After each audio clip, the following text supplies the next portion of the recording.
Армысыздар барша қазақ елі. Самарқанның көк тасы еріген, Ақтүйенің қарны жарылған әз Наурыз жаңа жылымыз құтты болсын. Ұлыстарыңыз оң болсын, ақтарыңыз мол болсын. Алдайтын Аяз атаның емес, қыдырын тартып, бағын қондыратын Қыдыр атамыздың батасы баршаңызға дарысын. Қазақ әр үйге айшылап кіргенде, мерекеңмен демейді, тілеу қабыл болсын деп кіреді. Олай болса, баршаларыңыздың тілеудеріңіз қабыл болсын.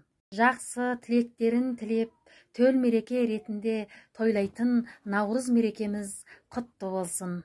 Олай болса, сіздерге осы Наурыз мерекесінде дайындаған ұлттық дастарханымды сіздерге таныстырайын. Мінекей 2023 жылғы әз Наурыз жаңа жылымызға дайындаған ұлттық дастарханым, 17 түрлі ұлттық тағам түрін шығардым. Мінекей ең бірінші міне етіміз, одан кейін бидай көжеміз. Басынан бастап таныстыратын болсам, міне сабаға пісіліп дайындалған құрт, сосын кейін ұсақ бауырсақ, ежгей құрт, қалаш нанымыз, содан кейін айран қатық, мәйе ірімшік, сары май, тары, бидай, бауырсақ,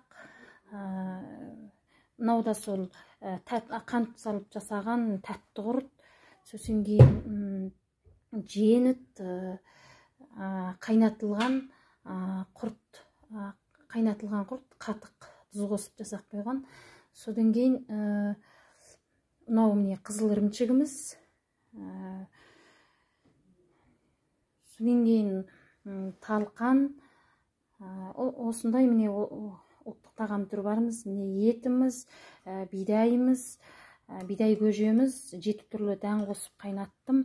Бұған міне айран қатықты қосып, немесе қайнатқан құрт қатықты қосып жеуіңізге болады. Біздің осындай ұлттық дастарханымыз әркез биіктерден көріне берсін. Ұлттық болмысымызда айқындай түсетін ұлттық тағамдарымыз денсаулыққа пайдалы және дастарханымыздың сәнін келтіреді. Биылғы келіп жеткен Наурыз көжайт мерекелеріңіз құтты болсын, тілеудеріңіз қабыл болсын. Келер жылға осындай дастархан жаюды Алла нәсіп етсін.